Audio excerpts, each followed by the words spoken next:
Chairman. Appreciate you all being here with us. Pretty interesting, pretty alarming, but not surprising.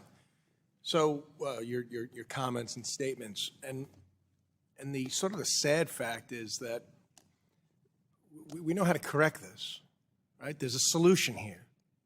You're nodding your heads. It's a pretty simple solution here. Iran funds terrorism, Hamas, Hezbollah, list goes on. And here we are, we have an administration that's busy doing JCPOA, trying to keep them from expanding their nuclear weapons against every other country, including Israel and the United States.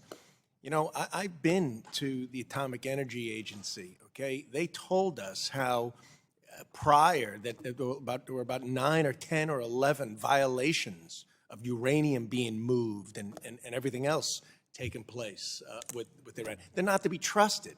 They fund terrorism. So it must be very frustrating as you're specialists in this that the solutions are pretty right in front of us, and yet we're dancing around them. We have a Biden administration that has this inexplicable affinity and affection for this regime. It's absolutely maddening.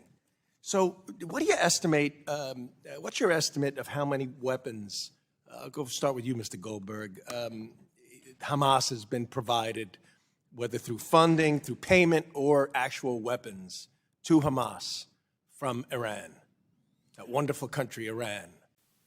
As much as $100 million a year can buy. $100 million. When you look at weapons, underwriting, training. But was it higher recently because they were getting prepared for war?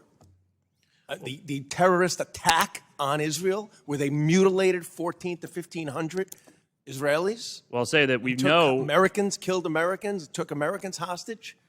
We know since 2021, sir, that the IRGC, the Revolutionary Guard Corps, has been coordinating an intelligence war room in Beirut, where they sit with Hamas, Hezbollah, and Islamic Jihad, share intelligence, train, coordination, etc.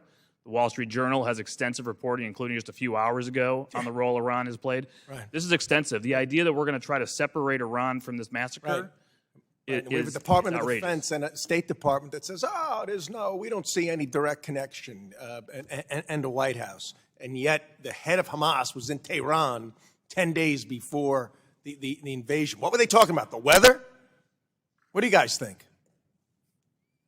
Well, you know what I would like to know? I'd like to know why 24 hours after Tony Blinken was in Doha, the Iranian foreign minister was allowed to show up and meet with Hamas's leader who lives there, and why we do nothing about it with the Qataris. Why we have all this, we have to balance our act with the Qataris. It's complicated. It's not complicated. Exactly.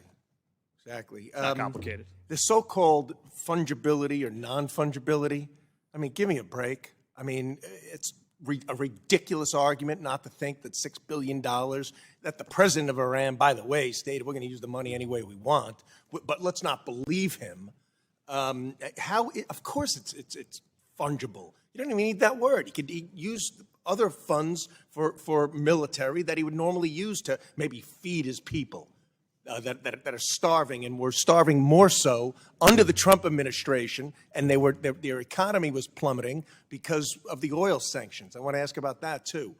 100%, sir. You know what? When people try to make apologies and say, "Oh, this $6 billion didn't do this, $6 billion would never help them," stop talking about the $6 billion. Yeah. This has been going on since January 20th, 2021, when we moved from maximum pressure to maximum deference, starting to not enforce our oil sanctions. You see the surge in the export starting there. And over this summer, when we cut the secret nuclear deal, over $50 billion in this package, that's a lot of money. Yeah. You know what? Here's a basic question to ask everyone. Are we better off in our national security with the largest state sponsor of terrorism having more money or less money? Basic question. Oh, we got to balance it with their nuclear. What do we got to balance? What do we have to balance? Because they might go nuclear, we might be forced to actually have a credible military threat. We'll tell you what, if the President of the United States right now is going around the world saying, I'm going to deter Iran, don't you do it, I'm going to move another carrier strike group in, who in Tehran believes he's willing to do that? He's afraid to snap back a UN sanctions resolution, for God's sakes. Saudi Arabia, Israel, all the countries are not in favor of our ridiculous appeasement policy with Iran.